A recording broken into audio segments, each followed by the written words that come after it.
Should be good. Okay. Welcome, everyone. Good evening. I'm Clementine here with Racing Magpie.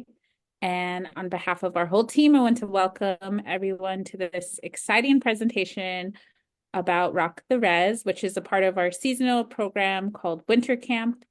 And for those of you that haven't heard of Winter Camp yet or Racing Magpie is a arts and culture organization founded here in Mini-Luzaha, Otuahe, Rapid City, South Dakota. And at Racing Magpie, we center the Lakota practice of being a good relative in everything that one does. And our work is obviously focused on elevating and amplifying the ongoing work of Oceti arts and culture bearers in our community. So as a part of that, we reimagine the Lakota Winter Camp model of problem solving and community building in today's world by examining the deeper and cultural roots and looking at the ways that Oceti people do things and how we interact with the world. So today I'm excited that April has joined us from Rock the Res, and I will turn it over to you. Awesome. Thank you so much. And thank you for inviting me here. Like Clementine said, my name is April Matson. I am originally from Rapid City. I currently live in Minneapolis. I'm going to start this presentation and do some more introductions. So today I'll be talking about our program called Rock the Res. We are, in essence, a 5-day summer camp, but we're trying to accomplish a lot more than just that.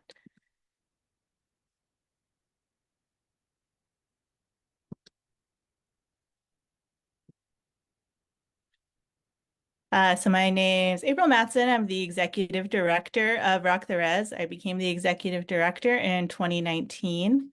I am Sicangu Lakota and Tanana Athabascan.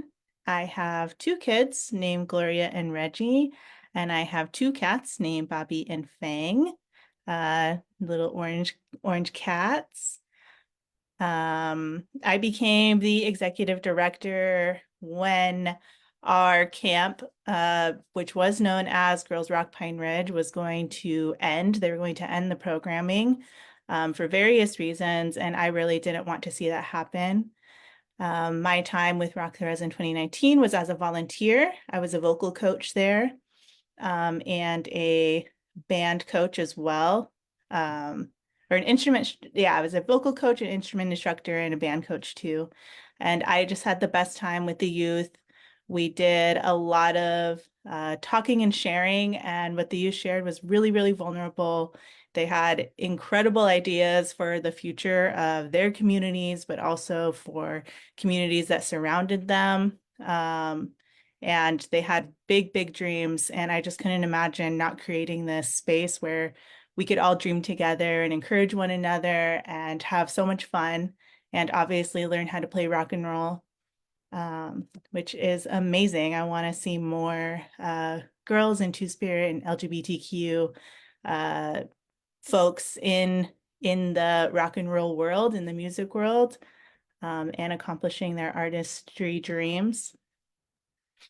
Our mission at Rock the Res is to empower Indigenous girls, Two-Spirit, transgender and gender diverse youth to build self-esteem and find their voices through unique programming that combines music education and performance, empowerment and social justice workshops, creative collaboration, positive role models, and leadership skill building. We're committed to serving the Pine Ridge and Rosebud reservations. We hope to expand and serve more reservations in the future. Over here, you'll see one of our logos that was designed by an artist who is out of Vermilion, South Dakota, named Reina Hernandez. She does a lot of arts a lot of art inspired by quilt work that her mom has been doing for many, many years. And so she designed this logo for us, and we really love it. And we love to work with Indigenous artists. It's definitely one of our goals in all of the work that we do. So what we do in essence is we are a 5-day summer camp. We provide 2 meals every day, breakfast and lunch. We also provide a lot of snacks throughout the day. We do 2 workshops. They are usually culturally focused or empowerment, justice workshops. Those are led by community leaders from either the Pine Ridge community or the Rosebud community. And that is to connect the youth with the elders or the older folks or the leaders in their community. And so we invite women or two-spirit or trans people to come in and lead those workshops so that they are able to see themselves in those positions and also to create some kind of like mentorship in the community as well. And then we do instrument instruction. This is where the campers go in and they will begin to learn either guitar, bass guitar, drums, or vocals. Sometimes we'll have keyboardists as well. And then band practice is we take one of each of those instruments and put them together in a band. They write a song, they come up with a name for their band, and they start to practice. And throughout the week, they'll learn more chords, they'll learn more rhythms, and they'll be able to add those into the song that they're writing. And then we do lunchtime performances where we will invite local bands to come in and play. And that gives the campers a chance to ask questions of what it's like to perform, what it's like to play their instrument, how they got started with their instruments. And it's just a really good way for the youth to recognize the artists that are in their area. So why this camp is so important for the Pine Ridge community that we see. Back in 2016, when the camp was started, there was a lack of music education being offered in the Pine Ridge community. And the founders of camp were familiar with girls rock camps as a program, and they thought that since it's such an accessible DIY program that they could bring it and offer that to the youth. Also music accessibility for girls, LGBTQ and gender diverse youth. One of our main objectives is to uplift youth who identify as girls, two-spirit, and LGBTQ+, so that they can express themselves and share their artistry and hopes and dreams for the community through their lens. We know that historically, two-spirit folks were really revered and they had a really strong place in the community, and some of that has been lost. And so we are trying to open up the space and make a safe and artistic space for them to come in and express themselves through music. But also we've had incredible artists who are like amazing at painting and drawing. We do beadwork, dream catchers. We just to be able to have more of that representation in the arts community. Because of the community-focused nature of camp, it is sustainable and offers space for community leaders and artists to connect to youth. So since it is, in essence, a 5-day camp, it is pretty sustainable, like monetarily, and also just, you know, doing camp each year. You have a year to really focus on what the week is going to look like and reach out to people to come and volunteer. And so we think that it is a very sustainable program. And we also hope that when our youth are grown up and they've gone and they've done whatever they're going to do, whether that's college or work or just go out and gain life experience, that they'll come back to us and they'll come back as volunteers, or they will begin to direct the camp themselves. We really want this to be a very cyclical thing that keeps on going in the community. And so trying to keep it very simple, very DIY, do it yourself, or DIT, do it together. And then there were no Girls Rock Camp Alliance camps on the reservation, on any reservations on Turtle Island. So Girls Rock Camp is an organization, and you can take their curriculum and do these camps in your own community, but there were none on any reservations on Turtle Island. And so when you are offering this level of education and organization to youth who are in a lot of urban areas, a lot of non-native areas, you are uplifting those voices and teaching them skills that they'll need to become musicians or artists. And we really wanted to offer that to our Indigenous youth. We wanted to give them the same opportunities. A lot of those camps are tuition based, and we are not tuition based. We don't ask for any money from our campers to attend.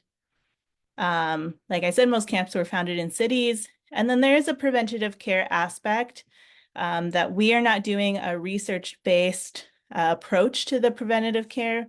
We just know that there is preventative care. We know that if we have campers who are part of the LGBTQ community, they are creating a smaller community within their larger Indigenous community, and they have each other, and that they can like lean on one another. We know that we are uplifting and empowering girls to use their voice, to use their skills, and to create music or art. And that is a lot, there's a lot of empowerment that comes with that.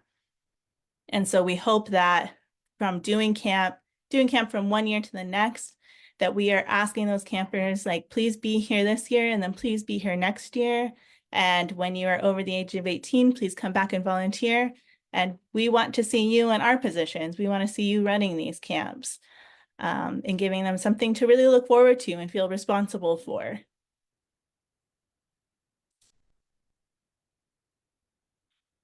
This is kind of our schedule for the day of our camps. So we do transports, and so we pick up every single camper in the morning to come to camp, and then we take them home in the evening or at 4.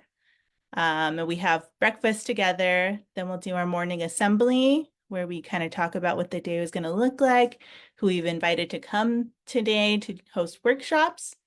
Then we do our instrument instruction, and then our first workshop, and then our lunch and our lunchtime performance. And then we will do band practice, and then our second workshop of the day. And then we'll do our closing assembly, where we'll do like a rose and a thorn for the day. What was the best? What didn't you like so much?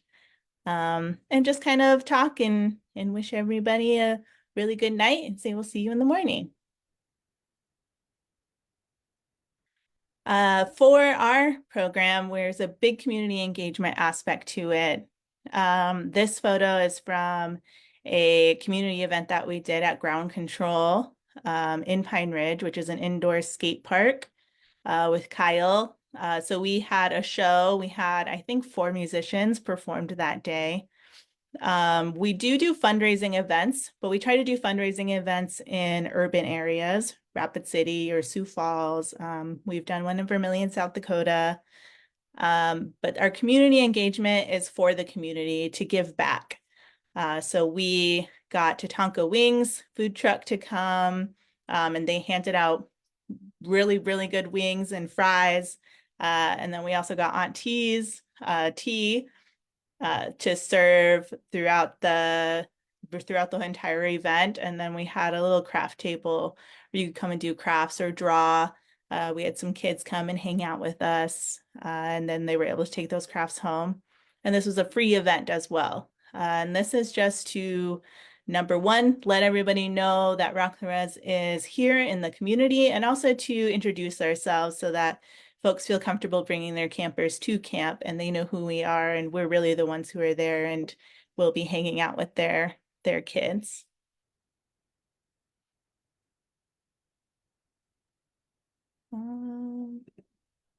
Not sure what that page was. So our camp, like I mentioned before, is volunteer run. We invite community members and non-community members to be volunteers during camp week. And we also have a board of directors as a 501c3. That is a requirement. Volunteers make up our band coaches and instrument instructors. We also have volunteers that are administrative and planning, so they help us plan camp before it happens. And then we have cooks who cook the meals throughout the day. And then we are always looking for a therapist to be on site, and they will help campers to like work through some feelings if they're having some hard feelings. I think we all know that creating can be hard, and it opens up a lot of space for vulnerability. And so we try to have a therapist around to be able to talk through those feelings, or just sit with somebody so they can take a breath. And then roadies, those are people who move all of our instruments. They load them in and then they load them out at the end of the week. We don't have very many roadie volunteers. For some reason, people don't love moving heavy instruments all day, but we would love them. So we are always looking for roadie volunteers. This is a great position for like boys or men who want to participate in camp and they want to give. This is a really good way to give back to our camp. And then there are some other positions that we always have open. If anybody wants to come and be at camp, we will make space for you to be there, because we just love bringing in community and connecting them to the youth. This was a photo of our board of directors, but it's not showing up, but that's okay. And so during our morning assembly, we will go over our group agreements and our camp values. At Rock the Res, we believe that creating a safe space for everyone to express themselves is the most important. Group agreements help us create that space and hold each other accountable. And so we would make some together in the beginning. These are our standard ones that we always use every year, and then campers will add some that they think are really important to them as well. So be a crescent moon, not a full moon. That means be open. So be open to other people's ideas and really listen. Don't yuck someone else's yum. If somebody likes something, you don't also have to like it, but you shouldn't like, put them down for liking it. Just let people like live and explore and create in the way that feels comfortable to them. One diva, one mic means one person should talk and then everybody else should be able to listen. Let's create a community where we're all sharing space, we're sharing our voices, and we're also listening. Take care of the gear and the space. This is some teaching like responsibility. If you're going to have instruments, you have to make sure that you're taking care of them and then take care of the space that we're in because we are borrowing space. And in Pine Ridge, we're at the girls' school. They're so happy to have us there and we love that partnership. But let's make sure that we're taking care of their space too and leave it better than we found it. Be yourself, obviously, and then take care of that self. That includes grabbing water, stepping outside, getting a snack, asking for a hug, whatever that is. We create a very flexible space so that you're taking care of yourself. This isn't school. We're here to create and have fun. Mistakes are cool. Keep going and be open and inclusive.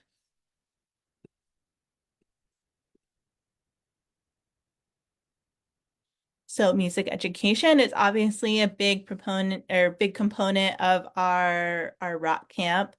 We invite volunteers to come in to teach instrument instruction who do know how to play their instruments.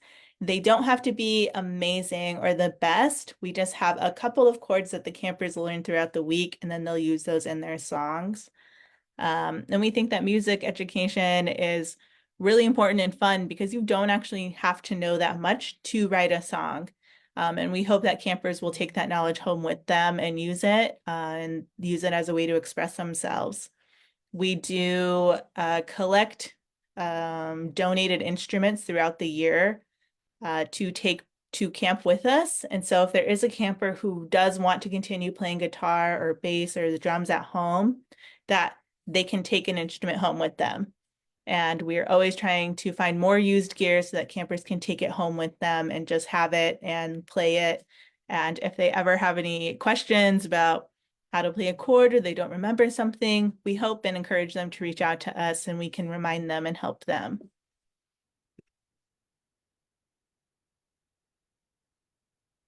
So like I've been saying, our program is very DIY or DIT, do it together. Our music curriculum is borrowed from Girls Rock Camp Alliance, but also created by a team of musicians of various skill levels. Our volunteers at camp will come in and they say, we know this chord and we know this chord, and we could teach those. And we really we communicate with one another and decide what's going to work best.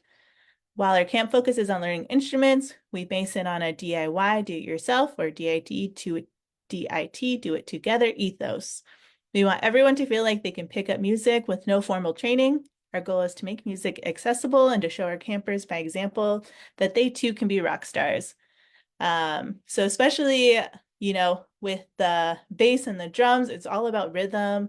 And so if a camper has really good rhythm and they get on there, they feel so good about themselves. And we want that to continue throughout the year. We want them to come back next year.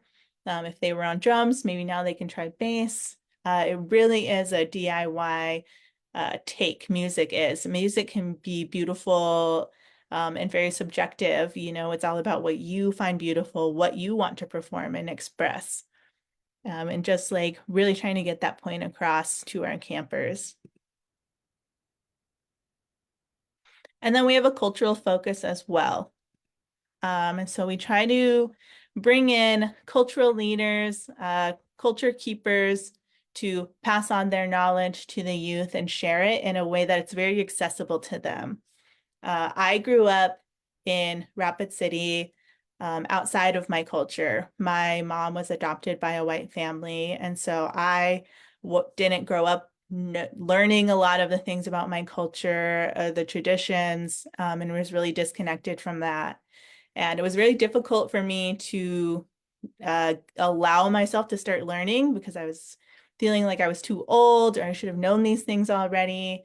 And I really think about that when campers come in and they have questions and maybe they're a little shy or they also feel ashamed. And like let's learn from the base level because there are a lot of people who weren't connected to their culture and I want them to learn. I want them to be able to ask questions and not feel silly or ridiculous at any age. And it's not our fault that we were disconnected from our culture and we shouldn't take on the responsibility for it.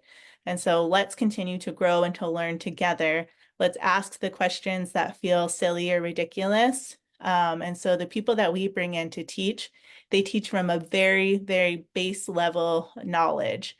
And then they go up from there and they ask questions. What do you already know? What can you share with your friends?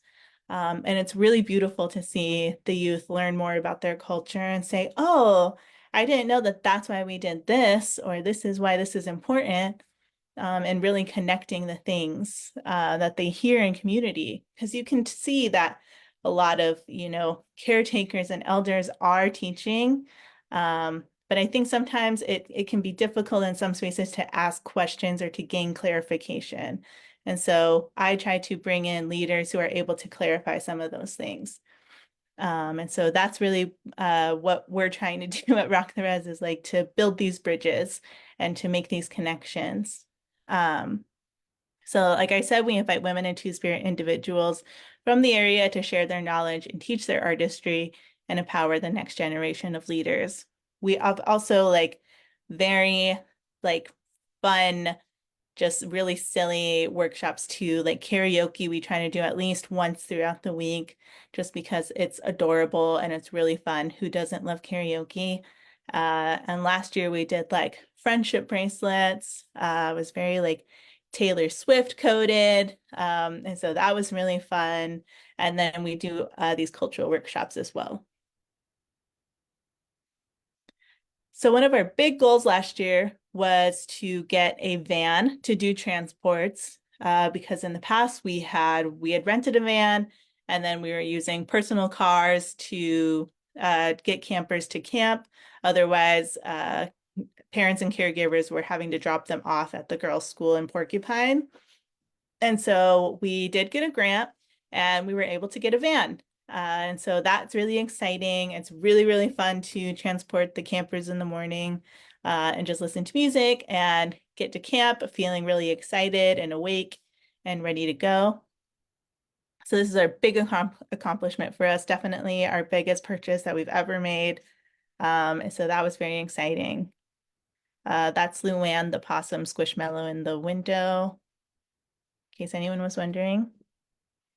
So how do we do it? We do it through grants and donations. We are very grant driven now. We apply for grants regularly throughout the year. And then we do host fundraiser shows and get donations from t-shirts that we make or sweatshirts. We have stickers. We table at a lot of different events that happen, like the Black Hills Powwow or an LNI. And then we have started getting larger grants in these recent years, so we've been able to do a lot more with camp. Here's some of the grants that we've had are listed out. First People's Fund, I got that fellowship in 2022, which was a really awesome experience. It was really fun to meet a lot of other artists. And with this money, we were able to expand into Rosebud. And the focus for this grant was culture. And so that was really great. And we had a great time in Rosebud, and we wouldn't have been able to do it without this grant. We worked with South Dakota Arts Council and used some of those funds for some of our transportation money. Conscious Alliance donated all new instruments to us. So this has been a big step for us because we were able to use all of our old instruments to donate to the campers who came and wanted to continue their music education at home. And so now we have all new instruments, all new guitars, basses, keyboards, drums, microphones. This was huge for us. It was a really big stepping stone. And also all of the instruments are really adorable. So that was great. Tegan and Sarah Foundation. I love Tegan and Sarah just personally, and so this was a really fun one for us. This is specifically focused on LGBTQ plus summer camps in rural areas. And so this is something that we've been awarded 2 years in a row. And it supports our camp operations. It's how we buy a lot of supplies, art supplies, food, things like that. Good Relatives Collaborative. We love them as people. They're really, really fun. And then also like as a partner who as a grantor and a grantee, they're very supportive. We do reach out to them with questions and they help us a lot. And so they support grassroots Native-led organizations and have been really amazing. The Waterers, we awarded this in 2023. They're fairly new and have also been really, really amazing. And they prioritize BIPOC artists and culture bearers. So what we did last year was we expanded from just doing our camp in Pine Ridge to doing a second camp in Rosebud. We hosted this at Spring Creek Elementary School in Rosebud. And it was so much fun. This had been a dream of mine for a long time, obviously being an enrolled Sicangu Lakota person. I wanted to take camp here to give back to the community that I'm enrolled in and meet more folks who live there. So last year was our first year doing 2 camps, and we want to continue doing more camps. So we want to see Rock the Res in South Dakota and Minnesota and North Dakota. I think next year we will see some Rock the Res camps in Minnesota. And I think that we'll see at least one more camp in South Dakota as well. We also are looking to do some urban camps. I would love to see one in Rapid City. Because I grew up there and I know that there is an Indigenous, girl and LGBTQ youth population there who is underserved and is really, really talented. And Rapid City has a really good music scene, and I'd love to see some of those people represented in that music scene. So for this year, we do plan to do camps in Pine Ridge and in Rosebud. In 2025, we have plans to do a Minneapolis urban camp, and then we'll do one on a reservation or 2 reservations, depending on, timing and grant money. The focus of Rock the Res will be to create partnerships with organizations in order to reach more youth and their families and become trusted entities among the community and work with folks whose vision does align with ours. We hope to hold more urban camps in Rapid City, Sioux Falls, and Minneapolis, like I said, in order to create safe spaces for LGBTQ and Indigenous youth who live in urban areas. We'll continue to add to reservation communities in South Dakota and Minnesota as our focus areas as well in the next 5 years. Obviously, also, having camps in urban areas does help with our visibility too. And so that is a part of that. And I'd like to be doing more camps throughout the year, maybe during like spring breaks and winter breaks to fill a need for childcare, because I've definitely been somebody who's working full time and didn't have childcare during that time. That was affordable. And so I would really like to also fill that need at some point. So we're always gathering supplies to support campers and volunteers. And this is a big way that we interact with community during our fundraisers or through social media posts. These are just some of the things that we are looking for throughout the year. And so if you ever have an excess of this or you see a good sale, please, just email us, reach out to us. If you see a big sale at Walmart and you think we should go there, let us know. Someone will pop over and get a bunch of stuff. Because these are things that we really do need and we really do use throughout the camp weeks. Like I said, we're always looking for instruments. That includes acoustic guitars, amps, drones. If you know what that is, it's literally the seat that you put by the drum set to sit on. I don't know why they call it a throne, but I do make fun of drummers for it. Here's all of our information, our website. You can reach us through there. You can reach us through Facebook. We always respond to Facebook messages. We have an Instagram, and you can subscribe to our newsletter on our website as well. And that's everything that I have. Awesome. Thank you, April. Yeah. I'm glad you had a list of needs at the end. I think it's really important we figure out how to support each other. And I know we have some time here, so for those of you that have joined us on Facebook Live, if you have any questions, please just put it. Oh, we have a question. Patty asks, can you make monetary donations? Yes, definitely. If you go to our website, there is a way to donate to our PayPal, and we also have a Venmo and a GoFundMe right now. Okay, I can put that in the chat for you, Patty. I just dropped the website. So if you want to visit the website, it's just rocktheres.com and you can find all the places where you can donate. And I had questions. So I went to school at Red Cloud for 12 years and we never had any type of like music or band, right? We sang in church. But what have you seen come out of students or surprised you or was encouraging to you in the way that our youth are engaging with music? Yeah, I have seen campers take instruments home and then they come back next year and they know so much more than they did the year before. And that is so cool to me because it's definitely hard for me to ever really learn an instrument in that way.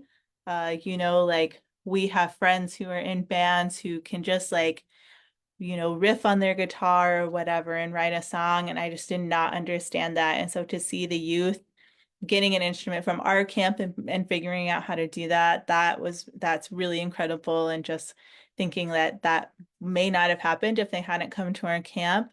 And so that's always really impressive. And then just to hear like stories of the campers seeing each other out in the community or at the store and like recognizing each other, just like little things like that, that makes me very, very happy.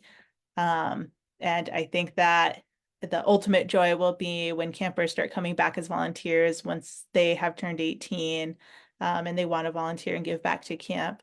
I'm really excited for that to happen too. And I don't think our cohort of campers is quite that at that age yet, but it will happen in the coming years, and that's going to be really um, mind-blowing and also very inspirational. That's awesome. Yeah, to kind of see that full circle, like reciprocal relationship of being inspired and then coming back and supporting. Yeah. Um, Patty also asked, just back to the Facebook comments, if you can share the list of needs again, and then possibly we'll, if we can post it as well. Yeah, yeah, Uh, definitely. yeah. Let me bring it back. Yeah, I think some of those things in there were really, I was like, oh yeah, like toilet paper and paper towels. Yeah, Really practical. yeah, and we like to leave the school with some of that stuff too when we go so that they have extra and just like thank you for, inviting us there. And a lot of our art supplies as well, we give away to the families at the end of camp too, so that, they can create with their families the things that they learned at camp. Um, and a lot of fabrics and stuff, we don't end up using all of the fabric. And so we know that, like we were saying before we got on the call, there's a lot of sun dances around that time. And so hopefully they can use those fabrics for that purpose, or for whatever purpose. So.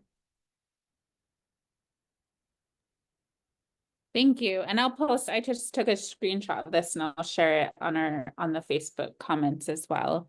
Um, how, what has probably been the most challenging part of organizing this camp? Getting campers has been probably the most challenging. I don't know. I don't have the answer for how to get more campers in, but that has been the most difficult is getting enough campers into camp. Well, not enough. We've definitely had camp with 9 campers. We have the capacity to have up to 20 campers. And so just getting more youth to come and join us. And it fluctuates from year to year, but if you have any girls or LGBTQ or trans youth who you think would have fun at our camp, definitely let them know that we'll be here. We'll be here this year. In Pine Ridge, we do have dates. We will be doing our camp July 15th through July 19th. And I have a flyer that I can send to you that you can post as well. And so definitely let your campers or your youth, any youth in your life know about it, and they can sign up. Awesome. Thank you. We'll definitely share that out. I know sometimes it's scary, right? Like if we have it, I was sharing, I have a 13-year-old nephew, and I was saying my first like stay away camp. I cried before I went because I was like, I don't want to go with these strangers. And then at the end, I got like the happy camper award because I was just so excited to be. It was like a math and science camp, but I just think about kind of, right, we're so used to just being sometimes with our own little like family unit to like branch out. Hmm. Really intimidating. Yeah. Uh, And if there are parents who want to come and also participate in camp as a volunteer or whatever, like you're definitely welcome to do that too, because I would have been the same way. I think going to camp, like I'm too nervous. I don't know what to expect. And so we are looking for other volunteers all the time. And so that's an option. Also, you can hop on a call with me and I can explain what camp is going to look like and introduce myself and other volunteers who are going to be there. I'm always happy to do that too. Thank you. I appreciate that. And hopefully, and now you can reference this video if people want to kind of see what the camp is all about. I think it's really exciting. And if any more folks who are watching us on Facebook Live, if you have questions, you can put them in the chat. And April, I didn't realize, are you a musician as well, or how did you come to be so passionate about this? I had been a musician in high school, and I think that being a vocal coach was really fun the first year that I went. I wouldn't say that I'm the most qualified. I can step in if I need to. But I think that I really have a knack for most simply put, like creating a really good party. Um, and more technically, I'm really good at bringing people together, and I see the importance in that. And I am very passionate about working with youth and really uplifting them and trying to make their experience as, easy or at least fun as it can be. I think growing up is hard. It's just a hard thing to do. And so any way that I can give back in that way, I really want to do that. I think I learned really quickly that my life was going to revolve around giving back and taking care of community. And so I just try to do that in the most genuine way that I possibly can, especially not growing up on the reservation. I find that my job is mostly connecting people and bringing in people who have more knowledge. Um, and feel comfortable being around youth and want to do this work as well. Just finding other people who are also passionate about doing this. And so that's really where my role is. I try to connect people and also find the funding to continue the program as well. And try not to step in, much more than that. Because I'm still learning. I'm always learning about my culture and traditions. And so I feel really lucky to be able to meet a lot of the people that come to camp too as adults, and feel, over the moon blessed to meet all of the kids that come in. It's really special. Thank you for sharing that. I think it can be a little bit intimidating, right, to try to lead these things. But I think at the end of the day, right, you're putting the youth first and trying to expose them to new experiences. Um, I also, so earlier today we had another winter camp with Uniting Resilience, which is a kind of two-spirit LGBTQ organization here in Rapid City. And I appreciate the distinction that you make in inviting, our two-spirit youth into the camp. And if you feel comfortable, can you just kind of expand on that? I think it's a conversation that we really need to have about how to best support our like two-spirit kin. And if I would just encourage you to reflect on that a little bit. Yeah, for sure. Thank you for asking about that. Being two-spirit means something different for a lot of people. And for me, who identifies as two-spirit, that means that I have both a female spirit and a male spirit that live equally inside of me. And I honor both of those sides of me and pieces of me. And then for other folks, it can be being Indigenous and being a part of the LGBTQ community. So lesbian, bi, gay, or transgender, and being Indigenous. And I love the term two-spirit because it is specifically for Indigenous folks who belong to that community.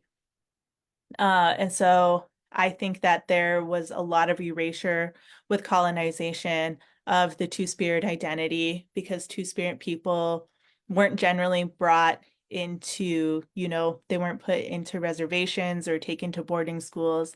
They were usually just murdered. And so we lost a lot of that knowledge and those stories, and what our roles were as two-spirit people in the community or in our tribes.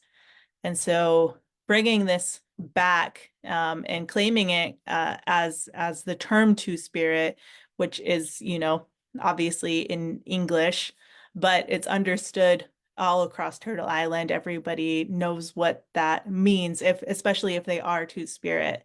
And so there's a unifying there. And so I find that it's really important because there are so many youth on the reservations who identify as gay or two-spirit, or they are exploring that identity, to know that it's not just them. There's this larger community that is also identifying this way, and are also Indigenous. It's not just something that's for non-Native people. And so that is really important to me, to create that community and also create a community of allies.